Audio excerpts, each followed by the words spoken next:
ព័ត៌មាននេះជាព័ត៌មានសំខាន់ដើម្បីកុំឲ្យបងប្អូនក៏ដូចជាមនុស្សជាទីស្រឡាញ់របស់បងប្អូនទាំងអស់គ្នាខ្លាចជាជនរងគ្រោះចេញពីការឆបោកតាមរយៈក្រុមអក្រិតជនតាមអនឡាញដែលយោងតាមការបង្ហោះផ្សាយចេញពីเพจរបស់សម្ដេចពុកនិយាយអំពីការខ្លែងបន្លំគណនី Telegram របស់សម្ដេចពុកដែលបានធ្វើសកម្មភាពឡើងដោយក្រុមអក្រិតជនឆបោកតាមអនឡាញកន្លងមកនេះ CEO Master Club ក៏ត្រូវបានជនក្រុមអក្រិតជនដែលជាក្រុមបោកប្រាស់តាមអនឡាញបានព្យាយាមខ្លែងបន្លំគណនីរបស់ CEO Master Club ដែលជាការខ្លែងបន្លំឆបោកទៅលើការដាក់លុយបានលុយជាការវិនិយោគអីផ្សេងៗបាទជាដំបូងសូមគោរពជំរាបសួរបងប្អូនជាទីស្រឡាញ់ទាំងអស់គ្នាខ្ញុំបាទសាសវត្តជាថ្នាក់ដឹកនាំនៃវិទ្យាស្ថាន CEO ហើយថ្ងៃនេះដែរខ្ញុំបាទមានកិត្តិយសមានព័ត៌មានសំខាន់ខ្លីមួយជម្រាបជូនដល់បងប្អូនប្រជាជនកម្ពុជាទាំងអស់គ្នាព័ត៌មាននេះជាព័ត៌មានសំខាន់ដើម្បីកុំឲ្យបងប្អូនក៏ដូចជាមនុស្សជាទីស្រឡាញ់របស់បងប្អូនទាំងអស់គ្នាខ្លាចជាជនរងគ្រោះចេញពីការឆបោកតាមរយៈក្រុមអក្រិតជនតាមអនឡាញ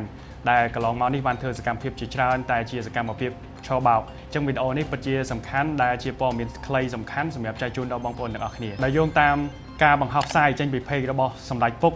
និយាយអំពីការខ្លែងបន្លំគណនី Telegram របស់សម្ដេចពុកដែលបានធ្វើសកម្មភាពឡើងដោយក្រុមអក្រិតជនឆបោកតាមអនឡាញ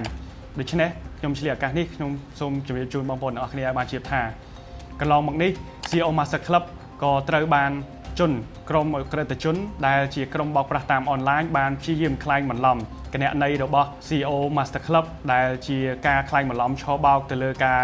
ដាក់លុយបានលុយជាការវិនិយោគអីផ្សេងៗដូច្នេះមានកិត្តិយសសូមជម្រាបជូនបងប្អូនទាំងអស់គ្នាថាសកម្មភាពនេះគឺជាសកម្មភាពរបស់ក្រុមអក្រិតជនបោកប្រាស់តាមអនឡាញជាអ្នកធ្វើសកម្មភាពហើយក្នុងនោះដែរក្រៅពីវិទ្យាស្ថាន CEO ឬក៏ CEO Master Club ដែលជាស្ថាប័នមួយមានកេរ្តិ៍ឈ្មោះក្នុងនោះក៏មានស្ថាប័នធំៗផ្សេងទៀតនៅក្នុងប្រទេសកម្ពុជាយើងដែលត្រូវបានក្រុមអក្រិតជនទាំងអស់នោះបានធ្វើសកម្មភាពខ្លែងបន្លំដើម្បីយកកេរ្តិ៍ឈ្មោះរបស់ក្រុមហ៊ុនល្បីៗទាំងអស់នោះផ្សេងទៀតរួមទាំង CEO Master Club ដែរដែល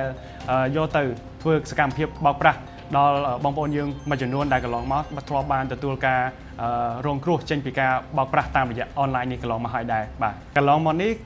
ខាង CEO Master Club យើងក៏ធ្លាប់ត្រូវបានគេខ្លែងបន្លំគណនីបន្លំជាស្ថាប័នរបស់យើងតាំងពីឆ្នាំ2023មកម្លេះហើយកាលពីចុងឆ្នាំ2023ខាងស្ថាប័នរបស់យើងក៏បានប្រឹក្សាយោបល់ជាមួយអ្នកច្បាប់បានធ្វើការដាក់ពាក្យបណ្ដឹងមួយចំនួនទៅខាងស្ថាប័នច្បាប់ពាក់ព័ន្ធជាផ្លូវការមួយចំនួនដែលយើងបានធ្វើសកម្មភាពនេះតាំងពីចុងឆ្នាំ2023ផងដែរឆ្លៀតក្នុងឱកាសនេះខ្ញុំបាទក៏សូមអនុញ្ញាតជម្រាបជូនបងប្អូនបញ្ជាក់យ៉ាងច្បាស់ផងដែរថា CEO Master Club គឺជាស្ថាប័នអប់រំបណ្ដុះបណ្ដាលនិងបង្វឹកម្ចាស់អាជីវកម្មកម្ពុជា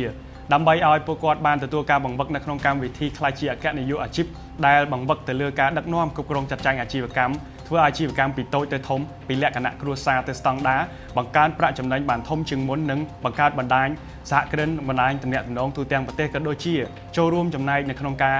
ធ្វើឲ្យកម្លាំងសេដ្ឋកិច្ចរបស់យើងបានកើនឡើងធ្វើឲ្យប្រទេសកម្ពុជាក្លាយជាប្រទេសដែលមានបានឆាប់រហ័សផងដែរស្ថាប័នរបស់យើងខ្ញុំគឺជាស្ថាប័នអប់រំបណ្ដុះបណ្ដាលមិនមានជាការវិនិយោគដាក់លុយបានលុយអ្វីនោះទេអញ្ចឹងដូច្នេះសូមបងប្អូនទាំងអស់គ្នាមានការប្រុងប្រយ័ត្នទៅលើសកម្មភាពដែលមានក្រុមជនឆបោកតាមអនឡាញបានលួងលោមបោកប្រាស់ព្យាយាមខ្លែងបន្លំឲ្យបងប្អូនទាំងអស់គ្នាធ្វើការវិនិយោគដាក់លុយបានលុយសូមបងប្អូនមានការប្រុងប្រយ័ត្នទៅលើសកម្មភាពឆបោកទាំងនេះហើយកន្លងមកនេះខាងក្រុមជនឆបោកទាំងអស់នេះបានធ្វើសកម្មភាពបានខ្លែងបន្លំគណនី Telegram ខ្លែងបន្លំឈ្មោះខ្លែងបន្លំរូបភាពគ្រូបង្វឹករូបភាពជាលក្ខណៈបុគ្គលនិងរូបភាពផ្សេងៗដែលពាក់ព័ន្ធនឹងស្ថាប័ន CEO Master Club អញ្ចឹងសូមជម្រាបជូនបងប្អូនឲ្យបានជ្រាបច្បាស់ជាព័ត៌មានហើយក៏បានបន្តចែកចាយព័ត៌មានទាំងអស់នេះទៅក្នុងបណ្ដាញសង្គមក៏ដូចជាមនុស្សជាទីស្រឡាញ់ដើម្បីកុំឲ្យគាត់ទទួលបាននៅខ្លាយជាជនរងគ្រោះនៅក្នុងការឆបោកពីក្រុមឆបោកទាំងអស់នេះអញ្ចឹងហើយសូមបងប្អូនបានចែករំលែកព័ត៌មានទាំងអស់នេះបន្តសូមបញ្ជាក់ជូនបងដែរថាស្ថាប័ន CEO Master Club ឬវិទ្យាស្ថាន CEO គឺជាស្ថាប័នអប់រំបណ្ដុះបណ្ដាលនិងបង្វឹកមិនមានជាការវិនិយោគដាក់លុយបានលុយនោះទេបើសិនជាមានសកម្មភាពទាំងអស់នេះឡើងសូមបងប្អូនធ្វើការប្រុងប្រយ័ត្នទាំងអស់គ្នាហើយសូមចែករំលែកព័ត៌មានទាំងអស់នេះបន្តទៀតផងដែរបាទជាចុងក្រោយសូមគោរពជូនពរបងប្អូនទាំងអស់គ្នាដែលកំពុងតែតាមដានទស្សនាវីដេអូមួយនេះទទួលបាននៅសេចក្តីសុខសេចក្តីចម្រើនទាំងអស់គ្នាបាទសូមអរគុណ